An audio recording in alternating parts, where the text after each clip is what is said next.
Hello, everyone. It's Guy Raz here with The Great Creators. This is where I have conversations with some of the most incredible actors, musicians, and performers of our time. And today on the show, the one and only David Duchovny, going from X-Files' Agent Mulder to writing music, novels, and now creating his own podcast. At one time, as Agent Mulder on the X-Files, David Duchovny was quite possibly the most famous actor on Earth. Recognized everywhere, people asked him about aliens and about lizard people.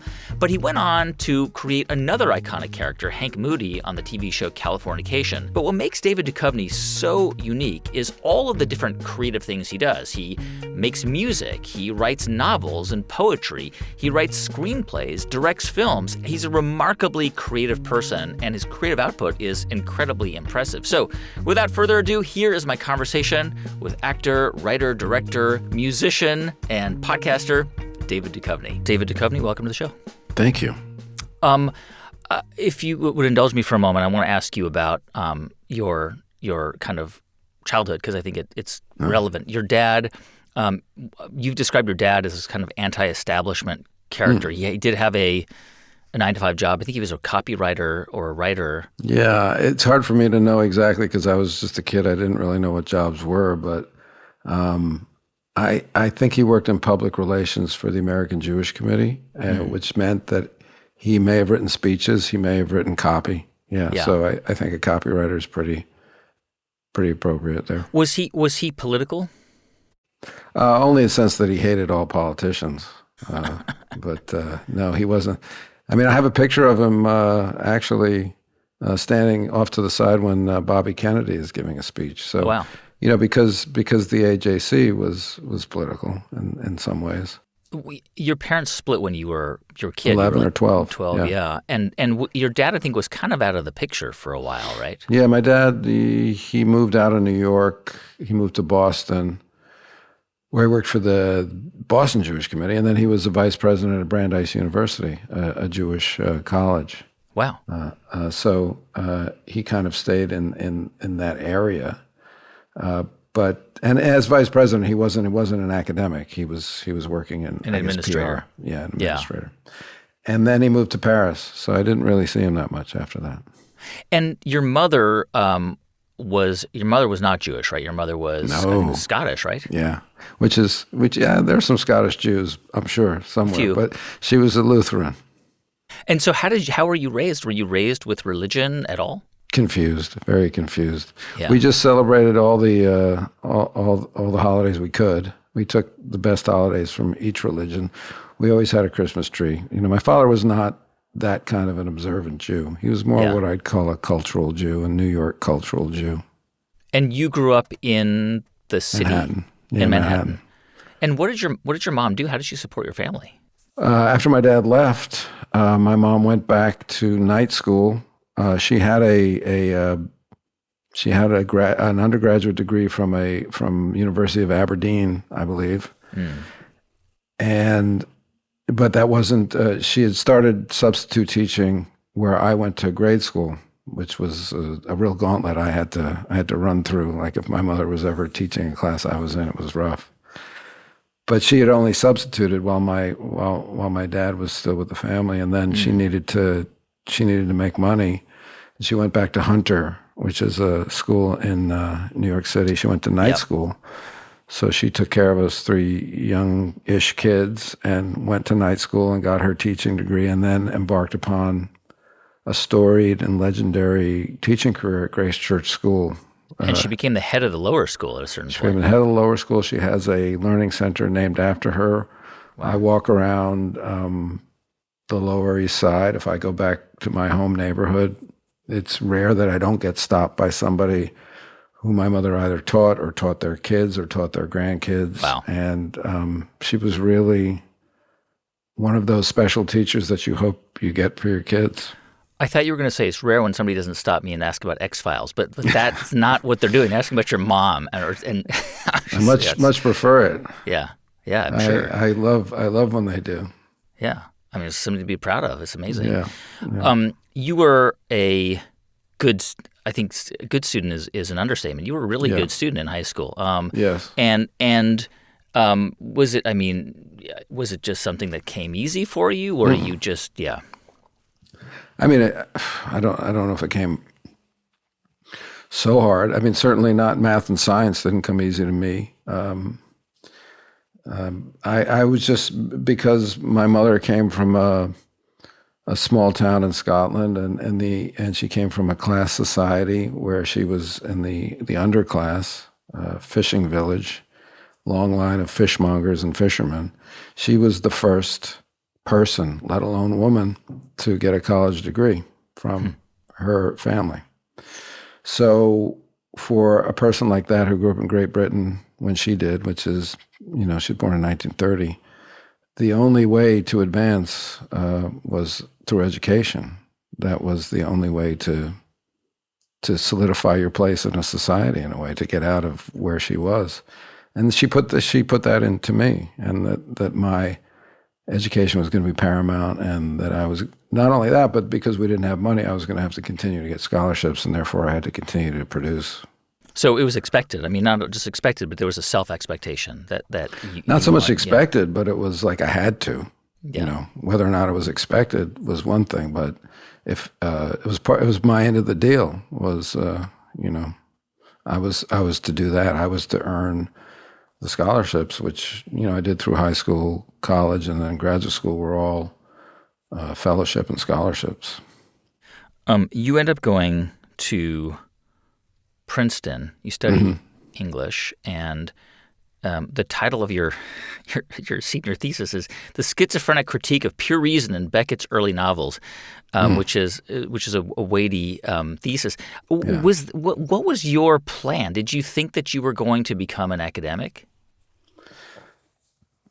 I think so. I didn't really have a plan. I was kind of going along and succeeding in this small world of academia. And I think if I had a plan, it was, my fantasy was that I was going to be a novelist, which weirdly was my father's fantasy. And my father published his first novel when he was 75. So talk about a late bloomer, but he did it, And so for me, kind of seeing how my father struggled to write, but with supporting a family, I thought that on some level, I thought I'm making a way to make a living where I can also be in that world of letters and have enough time off, summer times, to write my stuff, to write my novels, or to write whatever I was going to write, poems. I didn't know. But that was it was shaping up to be, that looks like a decent strategy. Yeah, obviously you were reading Beckett. Who were the writers who kind of shaped you at that time? I mean, were you reading like the post-war American novelists, the Ross and Updikes and Saul Bellows and? It's different now. I think back then you kind of didn't get into contemporary stuff so much. Right. You almost had to be canonized. It was rare to canonize a living author, and to teach there. I think more so now they teach living writers. But I don't think Roth would have been taught. I mean, he should be. He's one of my favorite authors, but I've discovered him since I left graduate school. But no, I'd say the authors that were influential on me were the modern period and Romantic period, 19th century and 20th century. Like Mary Shelley or like Herman 19th Melville? century poetry, Wordsworth, Coleridge, Blake. Blake is still one of my favorites. 19th century philosophers, Nietzsche, Schopenhauer. And then 20th century modernism, Joyce, Woolf. I wrote a junior paper on Virginia Woolf, and then I wrote the senior thesis on Beckett. So it was really, those would be my two kind of focuses, I think. So you went on to do to pursue a master's in English at Yale, and the idea, I guess, in your mind was this will really help me to sort of figure out how to become a novelist, a professional novelist. No. I was in the PhD program, so I was going to get a doctorate and then teach at the college level, and then I was going to hopefully get tenure, and then I would have time and the ability to focus on my writing while I taught. Whether or not I had it in my mind that these great authors would influence me, no doubt they did. No doubt they were always. But there's also a certain weight that one of my professors, Harold Bloom, would have called the anxiety of influence, right? Where Harold Bloom was your one. It's amazing. Yeah. It's a difficult dance when you dance with the best, and then you want to go dance on your own. In some ways, ignorance is bliss. So there's a fine line between being molded and influenced and then being weighted down and overshadowed and despairing that you'll ever create anything nearly as good as that. I'm curious, when you were an undergraduate and a graduate, did anybody, I have to assume that you had some professors who were like, you should really pursue this. You've got talent. Did anybody at that time ever say, you're a pretty good looking guy. You should get into acting or theater. Did anybody ever say anything like that to you? No. But I think my students thought that, because I was a teaching assistant. Yeah. Right. When you're at Yale getting a PhD, you run a lot of the classroom stuff, and I think I've run into a person who had been a student of mine, and they'll say, "Oh, you were very entertaining." They're not. They don't say I was good. They say you were entertaining. So there was part of me that was entertaining. Was leaning in that direction. As a lecturer, like, you knew how to command a classroom. It's just something that came easy to you. Yeah, I didn't lecture, but when I ran the section, right. Yeah, I did. I did, and in fact, like, doing a podcast is a little like that, except you only have one student. That's true. Which is what we'll talk about that, because I know you're launching one. I know one of your students was Chang Ray Lee, who I met before and is an amazing novelist, and it's kind of crazy that he's like a professor at Stanford now. I ran into Chang Ray not too long ago, and it's funny because I had him, of all things, in expository writing. I didn't have him in a section. One of the things that they saddle beleaguered grad students with is expository writing, which is also called daily themes, where they just kind of journal and you critique their writing. So Chang Ray, and we never had a class for that. It was just assignments and meetings. Yeah. And I remember Chang Ray Lee well. So I will say that out of all the conversations I've had on The Great Creators, at this point, there's not been a single one that has reached this point, which was a master's degree in English at Yale. We've had Sigourney Weaver on, and she went to the drama school at Yale, and but there is nothing at this point in your life that says, this person is going to be an actor. This person is going to go into acting. No, not at all. I never knew an actor. I didn't know somebody who made their living as an actor. And none of my friends were actors. You weren't like a theater kid in high school? You didn't go to theater kid. You didn't go to Broadway shows? Didn't go to Broadway shows. Barely went to movies. Yeah. I played one of the wise men in the Christmas procession. That would be my first role. Yeah. All right. That's not a speaking line. I think I brought or maybe myrrh. 2 lines. Myrrh. You brought myrrh. Okay. I carried the myrrh. So what happens? You've got this promising career to become an academic. What happens? What happens? Well, I was restless. The most alive I've felt up until that point was playing sports, probably. You played soccer, right? Or I played basketball and baseball. Right, yeah. And I missed that collaboration. I missed that tension. I missed that excitement. And then I was at Yale, and there were all these drama students running around. And I just remember thinking, Jesus, I just sit in the library and read all day, and I'm 22 years old, I want a little more life. If I'm going to devote my entire life to this institution or an institution like it, at least I want to get out there a little bit. And I thought, okay, well, maybe I'll try to write plays, because at least they get to hang out. At least they get to play with other people. So Yale was a good place to do that. Their drama school was very porous. They allowed me to just sit in on writing classes. A guy named Dennis Scott was a teacher. They didn't care that I wasn't in the school. I just kind of drift in and drift out. I met a lot of interesting people. And then a couple of people asked me to be in their productions because there's all productions around. I said, well, I'm not really an actor, but, I'll try it. And I thought if I'm going to write plays or screenplays or whatever I imagine I might be doing, I should probably say the words, see what it's like to say the words. So, Yale, obviously, storied drama school. Probably around the time you were there, like Ed Norton may have been a student there. I don't know. I didn't know him. Yeah. Yeah. Obviously, Sigourney Weaver, Jodie Foster, just off the top of my head, but tons of people but you were not in the program. You were just kind of shadowing the program. Yeah, they wouldn't have known that I existed. I became friends with a guy named Wesley Fatah, who was the movement teacher at Yale. He was kind of not quite a dance teacher. He had been a dancer, but he taught the grad students in the drama department movement. And we were just buddies. And he didn't teach me movement or anything like that, but we would talk about performance and acting, and he was a very interesting cat. What appealed to you about acting?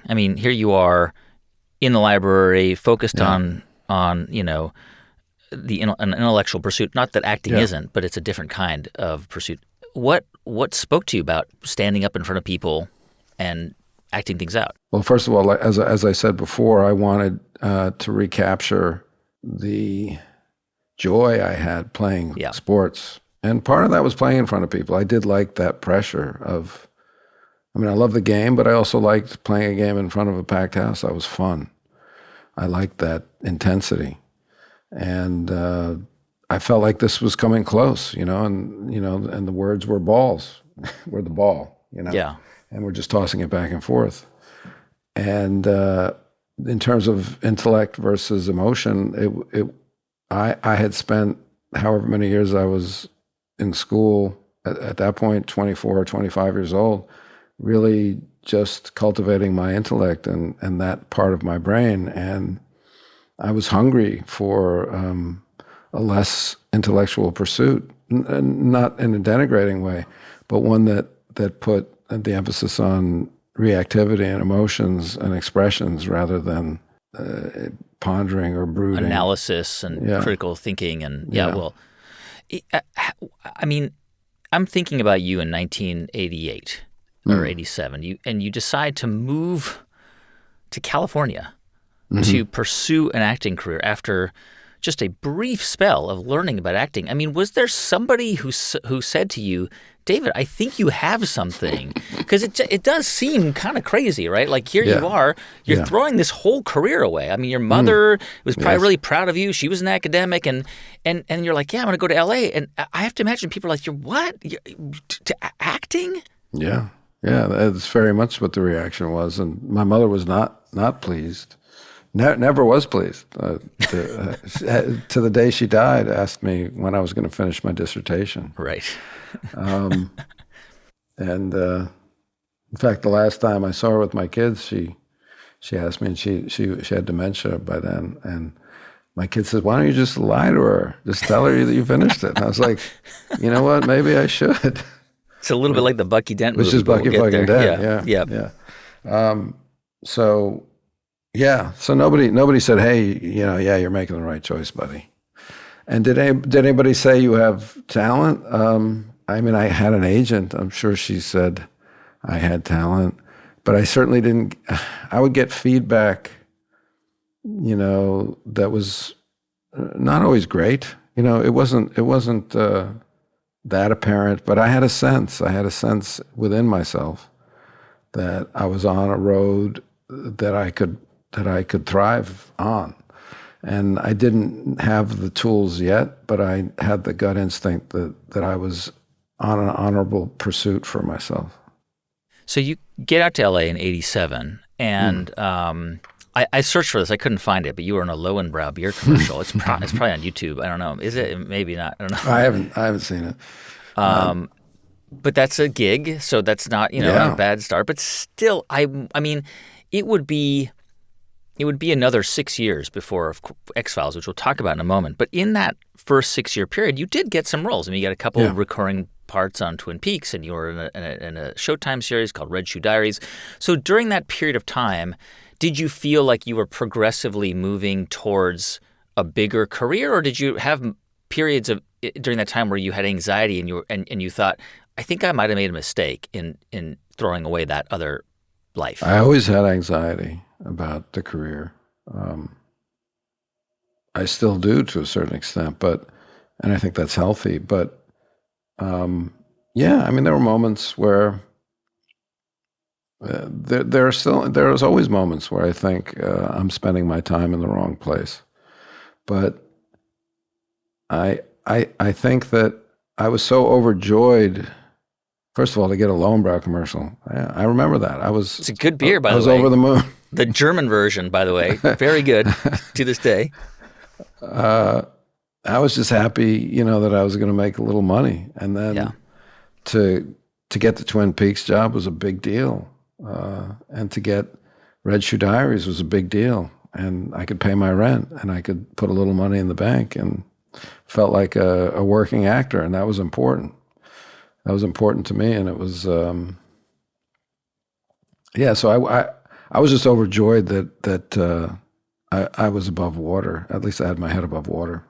How did you start to hone your craft? I mean, you'd come from a world with almost no experience into a world where so many actors in Hollywood are like children or grandchildren of actors. They grew up in it, or they grew up in the theater. I mean, just from the time they were 3, they were hams. They were in front of people singing. Yeah. You're like kind of an introverted, serious guy who just came out of a PhD program at Yale. Yeah. First of all, how are you just honing your craft? What were you doing to get better? I mean, I was always in some kind of a class. When I was teaching at Yale, I was going to acting class twice a week. I'd ride my bike to the New Haven train station. I'd get off at Penn Station. I'd cycle up to my acting class, and then I'd cycle back to Penn Station, and I'd go back to New Haven. And they didn't know or didn't care what I was doing. I mean, as long as I graded my papers and did what I needed to do, they didn't care what I was doing with my free time. So I was in class with a woman named Marcia Haufrecht, who taught the method, which is a Strasberg technique that people know about and misidentify all the time. And then I also studied with a guy named Robert Modica, who taught the Meisner technique, which is another offshoot of the Strasberg technique. And I feel like between those two and other people that I've come across in my journeys, Gary Shanley was into the Sky, Roy London, who was a wonderful teacher. I've gotten bits and pieces all along the way, but I've been in a lot of class, and I went to a lot of class from the age of like 25 to 28 when I was at Yale and kind of commuting back and forth to class. I was in acting class quite a bit, and I was learning. I can't tell you what I learned, but I learned, and I learned how to do my thing. What was it like to be in that world, and not just in those first years, but eventually, as you got bigger roles in the X-Files, did you feel like I don't know, did you have to kind of modify your behavior or the things you talked about, because your background is so different from 99% of the people you're around? Not to say that actors aren't intelligent. I mean, Tom Hanks is one of the most intelligent people I've ever talked to in my life. I mean, he's so well read and he's a writer. But a lot of actors never went to college because they went straight from high school, or maybe they took the GED and went to acting. And here you are, like, having come from these weighty schools with this. And so how did you navigate the culture of Hollywood? It's funny because I remember, a couple times my manager said, don't, when you talk to them, don't talk about Princeton or Yale. Not like that was what I was, that wasn't it's not what I go around talking about anyway. But she was like, because they don't think you're serious. They don't think you're serious about acting. And I would say, I don't see how they're mutually exclusive, but sure, I certainly don't have to talk about that. And I think in terms of navigating it, you know what, I didn't give that much thought to it, because I've always felt that intelligence comes in all shapes and sizes, and I'm just open to any kind of intelligence coming at me, whether it's intellectual or emotional or spiritual. So there's plenty of that going on. If there wasn't book clubs like there are now, there was there was plenty of intelligent people, just all different kinds of intelligences in Hollywood like that. When you got the role as Agent Mulder in X-Files, did you have any sense? Were you able to anticipate how that show would do? Or I mean, did you have no idea? No, I had no idea. In fact, I thought I was making a safe bet because at that point, I don't know, that's 1993. 93. Yeah. There was a big distinction between television acting and film acting, which no longer exists. And I can't tell you how many rejections I got for television where they'd say he's a movie star. He's not a television actor. And I'd say, well, fuck, I can't pay the rent. So this movie star would love your shitty little guest spot on Charles in Charge or whatever it was. I'd love it. So it was always like, yeah, he's more like a movie actor. He's a movie actor. And then the X-Files came along and I was like, okay, this is a cool pilot script, but it can't have legs because, first of all, I'm not interested in aliens. I doubt there are a lot of people who are. And secondly, once you see either there are or there aren't, and once you give away that game, I mean, I didn't see where it could go. And so I thought, okay, I'll shoot the pilot and that'll be, I'll have some money in the bank again. I'm just kind of treading water. And I'd done The Rapture and I'd done a number of movies, but The Rapture was probably the biggest of those. And I thought, I'd done California with a K, so I was getting close to, having a career in movies that I had wanted. And so I thought, do I really want to do TV? Like that's sending the wrong message, that I'm a TV actor, not a movie actor, which no longer exists. Yeah. Now it's all very fluid. But at that point it wasn't. And in fact, shows like The X-Files, NYPD Blue, Homicide, those were the TV shows that actually showed that TV could handle quote unquote movie acting, movie type showmaking. And it would prove to be one of those rare TV shows that has a long lifespan, even to this day. Yeah, it went longer than the pilot. But Randy Stone, who was the casting director, he's no longer with us. He had me in on a couple of other projects that I can't remember. But he said to me, because I was like, I don't know if I want to do it. The ball's on me to say, I don't know if I want to do it. I didn't really have a pot to piss in at that point, but I was like, I'm holding out. What am I holding out for? I don't know. And he said, if you do this job, he goes, I've only said this once before. Longtime casting director. He said, I said it to Woody Harrelson when he Cheers. Came and auditioned for Cheers. I said, if you do this, you will never have to work again. And I said, you're insane, but I understand your passion. And he was right. He was right. And that show became one of the biggest, most popular TV, like Star Trek level obsession, right? And were you, in a very short period of time, you and Gillian Anderson become two of the most famous actors in the world. Mm-hmm. How did you deal with that? Was it? On one side, it must have been pretty amazing and nice, but on the other side, overwhelming. Yeah, it's hard to recall, but it didn't happen quite as fast as it seems because I don't know if you recall, but Fox was kind of like the fourth network at that point. Didn't quite have the numbers. Didn't feel, at least the first season, we stayed on the air. We were a hit for Fox, but we weren't really a hit. We were probably, in the 30s of the rankings and stuff like that. But we didn't get the numbers that the big networks did. And then all of a sudden, after somewhere between 2 and 3 years, it exploded, and it exploded all over the world, which was weird. It wasn't just an American phenomenon. It was in some ways, it was bigger abroad than it was in America. And at that point, I don't know. It just became my life. It's amazing how fast we acclimate to drastic change. So I can't remember making the adjustment, and for sure, it was crazy making, yeah, there's a certain kind of insanity that happens when you're inside that juggernaut. But the other aspect was we were just shooting in Vancouver. We were working so hard. We were out of Hollywood. We were just kind of making the show, Yeah. That we were doing our job. You eventually would write some episodes of that show as well. Yeah. They gave you a chance to do that, which must have been a real, an interesting opportunity, right? Because that's what you had done as a graduate student. Well, I said Chris Carter kind of involved me early on. I think might have been the end of the first season. I had a story credit with him. So we talked about stories. We talked about certain kind of vectors that we could go off on in the show.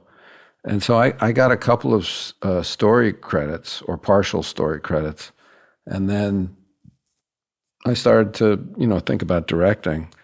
And I said to Chris, if I write a script, I'd like to direct it. Would that be okay?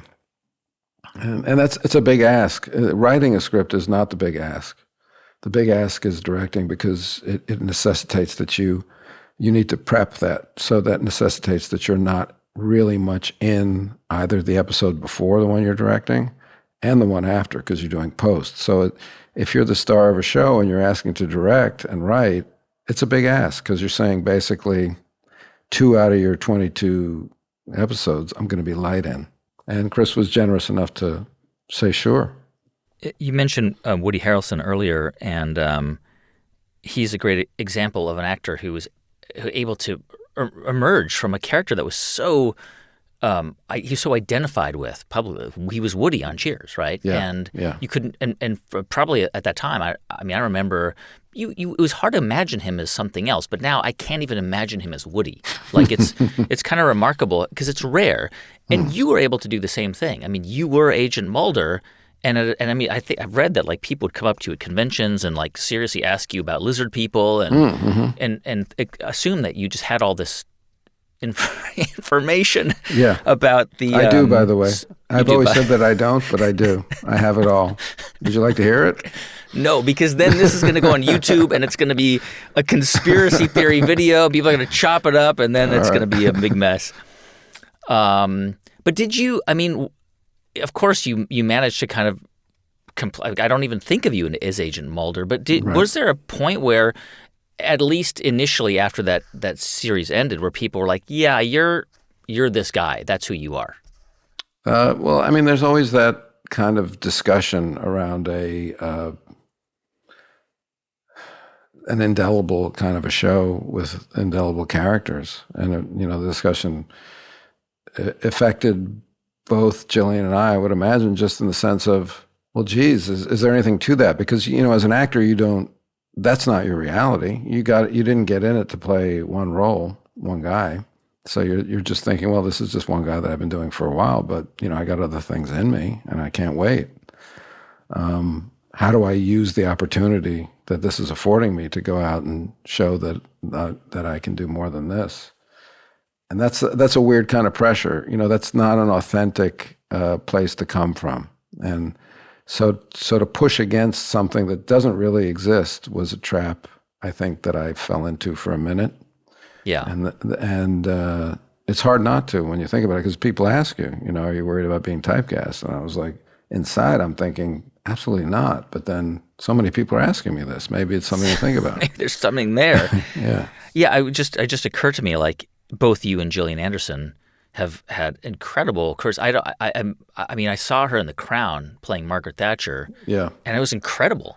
Yeah. I mean, it was unbelievable to see her play that. She was Margaret Thatcher. Mm-hmm. So here you are. Now we're jumping ahead a little bit, but you get another second major role on a show that is going to be also iconic, popular, Californication, where you play a novelist, a little bit closer to your real life background story. Yeah. Tell me about sort of personifying that character and becoming Hank Moody. Well, playing a novelist, it's like the most boring job that you can play in a movie or a film. 3,000 words a day, butt in chair, right? Yeah. Yeah. And Tom Capanos, who wrote, after the first or second season, wrote pretty much every word of that show. He said, this is my fantasy. This is a writer's fantasy show where there's a world in which writers are considered like rock stars. That's the world of Californication. To play a novelist, I don't know how to do it. There's no activity that you can do to portray a novelist. Like you said, it's just sitting down and typing. So it's more of a mindset. It's more of a way the guy talks, which is part of what Tom was able to do. But when I was in that spot in like 2000, I don't know, 5 or 6, and I'd been looking around for comedy to do, partly as a pushback against the X-Files, still kind of like, I don't feel like I've moved beyond it in some way in people's minds, so I had those thoughts, and I'd wanted to do comedy, and it wasn't coming my way, or the style of comedy in the movies was not something that people were going to think of me right away for. And Californication came by, and it was really the kind of comedy that I loved when I started watching movies. It was the 70s kind of adult situation, sex farce comedies. The Woody Allen stuff, or What's Up, Doc, or just Warren Beatty kind of roles where you could have somebody like that in a comedian role. And I thought, well, it's not movies, but this is where it is, and I'm gonna go do that here. Why was comedy? I know that because earlier in your career you'd done a guest stint on Gary Shandling's show, The Larry Sanders Show, and it was you were actually nominated for I think an Emmy, or I can't remember. An Emmy, for that role. But you were playing. I lost to Mel Brooks, that hack. You were playing yourself. But it was I was playing my name. Your name, but you had a crush on Gary Shandling. Sort of this weird thing. But the comedy, you didn't have to be. It wasn't like you were like Mel Brooks. You weren't like a slapstick comedian. It was a different kind of comedy that you were pursuing. It was the kind of comedy that I thought I could do, and the kind of comedy that I thought I could write also as well at some point. So. Yeah, that's what I was looking for, and it was in many ways like Californication was very word heavy. I mean, the evidence that he was a novelist was really in the way he spoke and the way the banter, even though it was heightened and sexualized, it was really a bantering kind of a show, harkening back to like screwball comedies of the 30s and 40s, 50s. Is comedy acting harder for you than dramatic acting?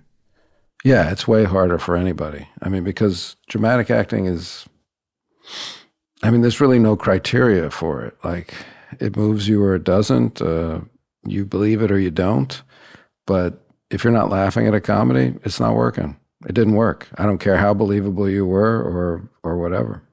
This might be a tough question to answer, but how did trying to learn how to be a comedic actor help make you a better dramatic actor? Person. I don't know, whatever. Well, I was always trying to sneak comedy into the X-Files. It was kind of my mission, was to keep and Chris Carter was not necessarily against that, although sometimes we would bang heads, if he was thinking I was pulling the weight of the show in a wrong direction by trying to add moments of levity. But we had writers who were very comedic, like Glenn Morgan, James Wong would write dark comedies. Vince Gilligan would write, obviously, dark comedies. He did Breaking Bad afterwards. So it was really always my impulse. My impulse has always been to look for what's funny and real, but what's funny. So being able to go for it wholeheartedly on Californication, it made me a much better actor because I began to trust myself and trust my instincts, trust my comedic instincts. How important? I mean, how much is sort of restlessness a part of your, I don't know, just who you are? Because before we started this interview, we were chatting a little bit about all the different things you do. I mean, we've just talked about your acting career, a little bit about your writing, but you've written novels. You've directed films. You've written music, and you're doing a podcast. All these things. So I just want to talk about some of these things in detail. Do you let's talk about music for a moment. I know that you only started learning the guitar as an adult, I think on the set of Californication. Well, it was one of my, it was part of your character's role, right? Well, but I said that because I wanted guitar lessons. So I said, hey, Hank Moody's going to learn how to play guitar so I could get free guitar lessons. And that's how I pulled that off. And did you just wanted to learn it because... I'd always wanted to learn how to play guitar. I just wanted it to be part of my job so that I would have to. And then I went and I bought an expensive guitar for like $3,000. And that was, I would ensure that I'd practice it because I'd feel so guilty buying an expensive guitar and not practicing. So those were the two guidelines that I put up for myself. And then I just started, teaching myself too. When the show, I think the same year that the show ended its run, you released a record, your first record. No, it was a couple of years after that, I think. Okay. I was doing Aquarius, which was a couple of years after that, when we released the record and the first novel. Hell or High Water, 2015. Hell or High Water, yeah. 2015, yeah. And Holy Cow came out in 2015 too. And were you? Tell me just about that. I mean, it's like kind of all of a sudden there's David Duchovny singing. Annoying. I know, it's annoying. I think it was terrifying because I'm not like, you asked like, were people saying, hey, you're onto something, be an actor. Yeah. I got way more encouragement to be an actor than I ever had to be a singer. I'm not a singer. I've worked fairly hard at being decent or trying to figure that out, but I don't have the natural gift. Doesn't necessarily matter to me as a listener when some of my favorite singers don't have the natural gift either. But for me, it was terrifying to think about. Well, first of all, it was weird that I heard melodies that I couldn't sing. I thought, what's that about? I must be able to sing them if I'm hearing them, or I need help. I can get help to sing them.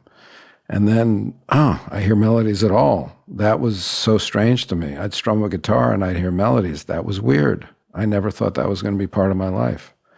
So it was all quite exciting and then terrifying because I just didn't think, I had the pipes to go out there and do that. And then I just thought, well, the songs are going to have to stand up on their own.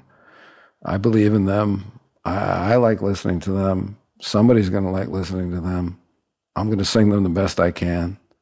And I think they're worthwhile. That's what I thought. I think this is worthwhile music. I'm trying to express something. I'm trying to reach somebody.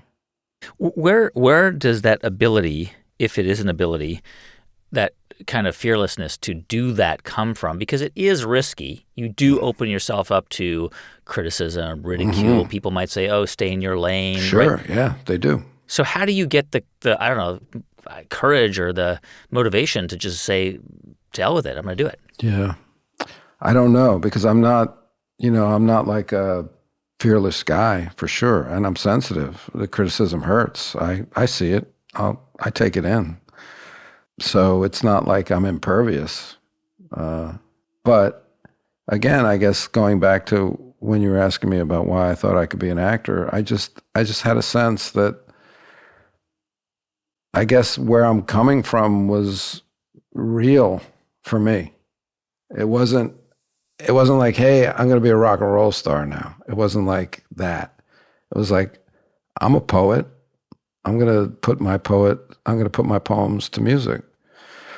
I'm going to be like Homer. I'm going to sing these poems, whatever. It's like, it's not about, being a rock and roll guy. It was about, Yeah, I can paint with words in a miniature landscape of a song.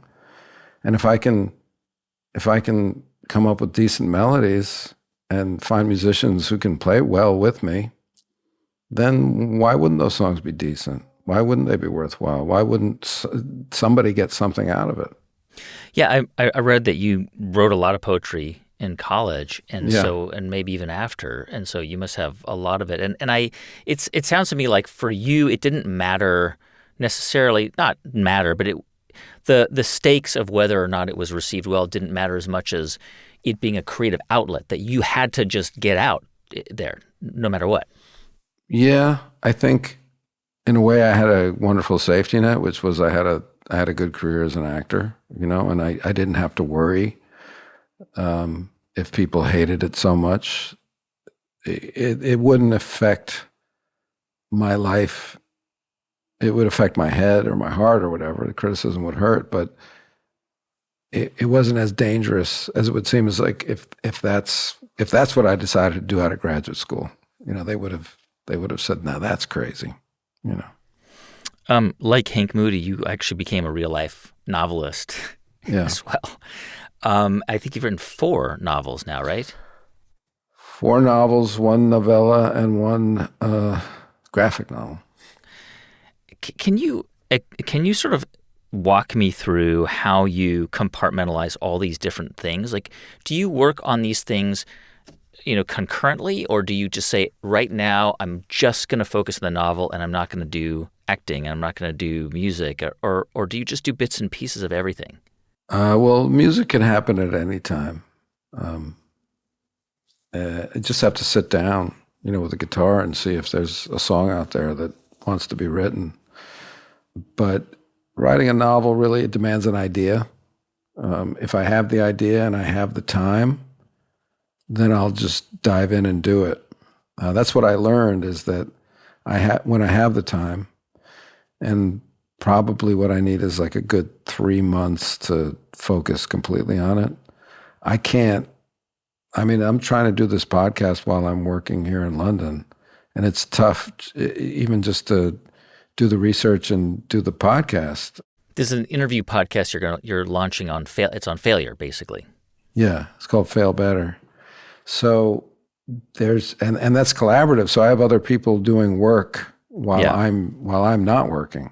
But with a novel, it's just all you. Nobody else. There's nobody else writing when you're not writing. So if I'm lucky enough to have an idea that is so compelling to me that I want to take time off, or that I'll turn down a job, then I'll do that. But I haven't had one in a year or so, and I'm worried that I won't have another one, but who knows?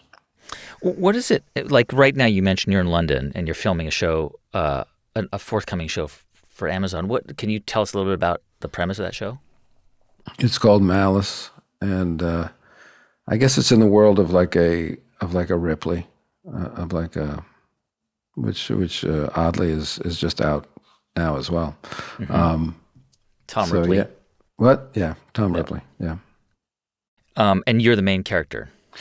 Jack Whitehall, who's an English comedian and actor, is the main character, and I'm one of the other main characters, I would say. So when you're doing something like that, at the end of the day, do you just? I mean, it's a long day. Do you just crash out and have some dinner and go to sleep, or do you like pick up your guitar and start writing some chords? That'd be notes? great if I did. Or do you write? I mean, yeah, I'm No, curious. I don't write. No. I'm doing the podcast. That's taking up all my Right. free time. But to be honest, I mean, everybody on set makes fun of me because I come home and I watch. The British have these game shows that we don't have, and they're all for charity. And they're these. I think they've been going on for 20, 30 years. They're just so small and wonderful. And I watch shows like Catchphrase and Tipping Point, and it's the exact kind of mindless thing I need at the end of the day. Yeah. You were on a game show once. You're on Who Wants to Be a Millionaire? I was. Yeah. I didn't make it. Well, you almost made $500,000. I did okay. It's okay. You got 32,000. Yeah, but I think if I'd have stopped, I would have made a lot more money for the charity. That's all right. Yeah. Let me ask you about Bucky Dent, Bucky effing Dent. Bucky F. For people who don't know, I think that a lot of people know. If you're a Red Sox or a Yankees fan, you know Bucky Dent is. He destroyed the Red Sox opportunity to make it to the World Series in 1978. 78, right? And so this name is legendary. Red Sox fans hate the guy. It's like Bucky Dent, Bill Buckner. There's all these names that are cursed names. Yeah. Tell me the premise of the film. On the screen, because it was a novel first. You turned into a film, yeah. Yeah.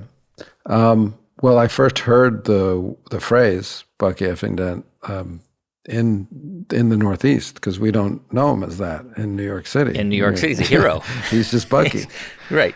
And I heard the phrase Bucky effing Dent. I was like, it just made me laugh. I just loved the phrase so much. And then as this idea occurred to me, he just became a symbol of, and in many ways, the podcast is similar. You know, my interest in failure or in loss or disappointment as being, you know, on the one hand, something that people become ashamed of, and that can fester and screw up your life. Or on the other hand, it's like some of the richest experiences we have as humans is to lose. And I think we've lost sight of that in many ways. And what I'm interested in on the podcast is talking to people who have failed and succeeded, and what is their stance towards both, you know? Because I think if you can embrace failure, you can know what it is to be human. And it also increases empathy and sympathy and kinship. So Bucky Dent is of a piece with that, because Bucky Dent was not supposed to hit that home run. He hit 3 home runs all year. That was his 4th home run. And, you know, the fact, it's like the Tom Petty song, even the losers get lucky sometimes. And it's a movie, a book about a father and son. The father is dying of cancer, and he's a big Red Sox fan, and he's got this fantasy that he can't die until the Red Sox win it all, and the Sox are going to win in 78. They're way ahead. The son comes back to live with the father and take care of him, and as the Yankee, son is a failed writer. He's a failed writer, right. and he throws peanuts at Yankee Stadium. He's a peanut guy at Yankee Stadium while he tries to write. And he sees that his father's health deteriorates with every game that the Yankees are making up. So he decides to kind of fake the outcomes so that his father stays healthy. And at some point, his father finds out, his health takes a dive, and they get to that ultimate game. They get tickets to the ultimate game. But of course, because it's a low-budget film, I could never recreate Fenway or anything like that. So in 78. Yeah, 78. So I have them on the road listening. You know, they get lost on the way to Boston, and they have to listen to the game on the radio. But in the end, before the father dies, he basically leaves his son with the benediction of, you know, God bless Bucky fucking Dent. God bless the losers. God bless the people that surprise us. And he says the Yankees, with their rings and champagne, they don't know about life, but Boston knows what life is. It's great. I mean, it's so true, right? And of course, eventually Boston became a winner's town. Which, I know. Yeah, right? They screwed up my I started writing that, you know, before 2004, which is when they won. And I was like, oh, you guys, you ruined my story. But they then ruined it. It becomes like a coda. And it's my actual true belief, and this is not just a marketing strategy, that they miss being the underdogs. They don't like being winners in Boston. They miss the curse. I think that's true. I mean, you know, with all those Patriots and Celtics and Red Sox and then Bruins victories, it just you can't feel bad for them. No, and they want to feel bad. Yeah. Secretly, I know they want to feel bad, because feeling bad is feeling human. Yeah. What is it about failure? Because your show is about failure. What is it about? I mean, you mentioned this idea that it builds empathy and it also helps us learn, which I agree. I think that's absolutely critical, but what is it about failure that you identify with? Because I think from the outside, people looking at you would say, where has he failed? I mean, look at his incredible career. It's just been, fleeting from success to success. Now, that's obviously, simplistic, but still, like people might have that perception of you. I like intellectually, well, we could talk about my failures as a spouse, as a father. We all have that. Yeah. That's universal. I have that as well. Yeah. Failures of expression. For me, and this is the intellectual part, and, I don't expect people to like glom onto this as a reason why they listen to the podcast, but every time I'm trying to go out there and be a character in a movie or a TV show or write a song and sing that song to you or to an audience, or write a novel and try to pull off a story, pull off a world, that's whole and complete.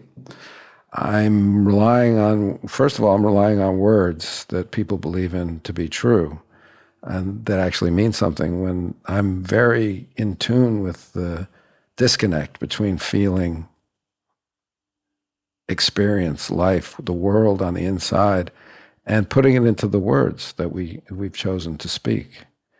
There's already a failure from my vision on the inside, which is wordless, just kind of a feeling thing, to, okay, now I have to incorporate it into words. There's already been a failure. So that's where I'm coming from. Everything to me feels like, and I'm not a perfectionist either, so it's not like I'm living in a hell of like, oh, nothing's ever good enough. Yeah. But I'm aware that nothing will ever be quite like I thought it was going to be. Could be better, ultimately. But there's never that feeling of, yes, that was it. Do you think because I think about this a lot in my life and my career, and I appreciate you talking about some of your, what you would regard as personal failures. And failure is a tough word because it has, I think, a negative connotation, and it's hard to shake that, but there are really important, necessary things about it. Like we were talking about the Red Sox. Their victories wouldn't have as much meaning if it didn't come from decades of failure. And I feel like it's the same with like anyone's life, right? Yeah. That if your life isn't inculcated with failure, then it's just not as much meaning. No. Well, I mean, we're all heading to the ultimate failure. We're all heading to death. That's true. But we can embrace each other on that. That's an important thing to know. Nobody gets out of here alive, right? So I feel like you're talking about the Sox. It not only made them deeper and more human, but it made them lovable. Yeah. And I think, and I also look at the world we're in now, where we have a presidential candidate whose entire strategy is the denial of failure. And what does that say about us? Denial of a loss. Trump lost the election. He won't admit it. He can't accept failure. He's a person that cannot fail. So I look at the country and I see there's a significant amount of people that dig this guy. And I think this is a major reason, that he won't take an L. And there's something about that is attractive to people in a way that I feel if they could embrace failure, their eyes would be opened and we could communicate better through that. It's this denial of failure that is creating like a smokescreen in this country. What's been a failure of yours that has taught you more than anything else, that has made you a better version of you? Well, I mean, I go back to the inspiration for the story of Bucky fucking Dent was, I mean, there were different kind of strands that come together like they do in any kind of full story. Like it's not like a one-pointed thing, but it's, as I said, I heard Bucky F. Dent, and then this thing happened with my daughter when she was 9 months old. She got very ill. And I was working on the X-Files in Los Angeles, 1999. And, they didn't really know what it was. And she was in the hospital, and they thought maybe she had meningitis. And I couldn't figure it out, but she was very, very ill. And I felt like I had failed her. I hadn't protected her. I know it's irrational, but a parent, this is what a parent feels. I have been there. And I couldn't save her. I'm not a doctor. I didn't know what to do. And I began to think about losing her. And it was so intolerable to me to realize that I just had this vision that I would never feel joy again. And I would never not be thinking of it ever again. And that was really the inspiration for the father-son relationship in Bucky, because that's what happens. That's the rupture in their relationship is, and I felt this to a certain degree when my daughter made it out of the hospital, and she's a healthy, almost 25-year-old, wonderful person now, happy ending. But I was aware, I was scared of her. I was scared of the power that her absence had on me. And I was aware of having initial trouble of reattaching. So important, now I know, so important between the ages of 0 and 3 to feel the attachment from your parent, both parents. And I think I had trouble for a while after that because I was afraid for whatever scars I had in my own upbringing were somehow pulled off. And that's the heart of Bucky Dent, is repairing that rupture that happened inside the parent's mind. Did it change the way you approached fatherhood when your second child was born a few years later? I don't know. I didn't really think of that. I mean, the second child is always gets short shrift, right? It's like fewer photos in the photo album. And yeah, right. Yeah, but he was also a boy, and for some reason, I'm able to be tougher on a boy than I ever could be on a girl. It's just a thing. I don't know. It was more like, it wasn't something that I brought to another child. It was something that was between me and this child, me and my daughter. And obviously, I've been working on it since. I've often said to friends of mine who have their first child, I've said, being a parent is the most terrifying job I've ever had in my life. And I covered wars. I went to Iraq and Afghanistan back in the day. I was a war correspondent 20 years ago for NPR. Right. Being a parent of a child who's sick in the hospital. I just had a kid who had an appendix removed, 15-year-old. It's just scary. Mm-hmm. The idea of something happening to your child it's so weird how it can paralyze you. Well, the weird thing, too, is that we can be brave people in our own lives. Like, you're obviously brave. You covered these wars. You probably would be very cool getting your appendix out, but you're not cool when it's your son. No. You know what I mean? Like, you wouldn't be worried about getting an appendix out. Maybe you'd have a thought like, I hope this doctor's good, whatever. But you wouldn't freak out the way you are probably looking at your watch like he's under the knife right now. They got to get him out of anesthesia, this kind of stuff. And that's something that I look at as a parent, because I don't think that's necessarily great for the kid. I don't think the kid needs to see his dad freaking out, So it's something that I go, what is it about me that I can't, I don't want my kid to suffer, but I know that suffering is going to make that kid a richer person. And it's a part of life. Yes. It's unavoidable. So what's my problem? It's my problem. Yes. It's your problem. True. Yeah, it is. Yeah. Do you think that, because I think on this idea of failure a lot. I think that every failure I've had has been a gift and a blessing. And I know that word blessing is overused, hashtag blessing or blessed, but it's the best word I can think of, because had I not had those failures, my life would have been so different and not as rich and not as fulfilling. And I wonder whether that's something that you've come across and maybe not only in your life, but in the conversations you've been having. Absolutely. That's a through line,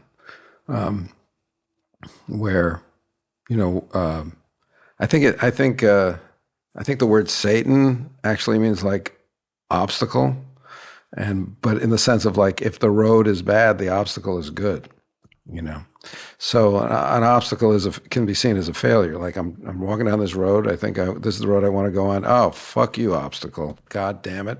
I'm gonna go over here, and now all of a sudden I'm on a better road. So yeah, and I think I was talking to Gabor Mate, and he actually goes so far as to say that we create our own failures. It's part of ourselves. The part that loves us more than anything creates a failure to get us off of a bad place, to get us into a new place. You've got, you've had a really long career so far, and you've got a long career ahead of you. 40 years if you live to 100. And so what I don't see a lot of good things happening at 100. You never know. You never know. I mean, Norman Lear was kicking it until the very end. Mel Brooks. Mel Brooks. Still and you were in History of the World Part 3. Yes, I was. Howard Cosell. As Howard Cosell. What is something that you have not yet been able to do because of time, or you just didn't feel like you were ready, or that you can try? I mean, is there I'd like to maybe write a play or direct a play. Yeah. Sounds like a very doable plan. Yeah. There's really nothing creative that I think I want to do that I haven't done, or that I have any kind of aptitude for. So I'm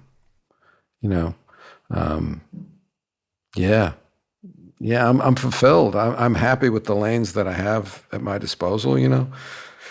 I'm happy with the media that I can try my stuff out in. I'm happy to have expanded it in the last 10 years. So I don't feel the need to expand it anymore. I'm pretty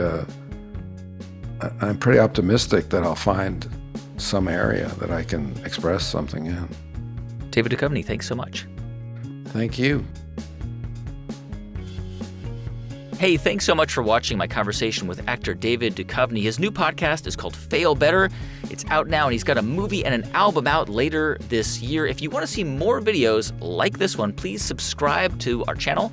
We post a new video every week. And of course, we're an audio podcast as well. So if you want to hear the great creators, look for us on Spotify, Apple Podcasts, or wherever you get your podcasts. And please also check us out at thegreatcreators.com to see all of our past episodes. We'll be back here next week with a new show. Thanks for watching.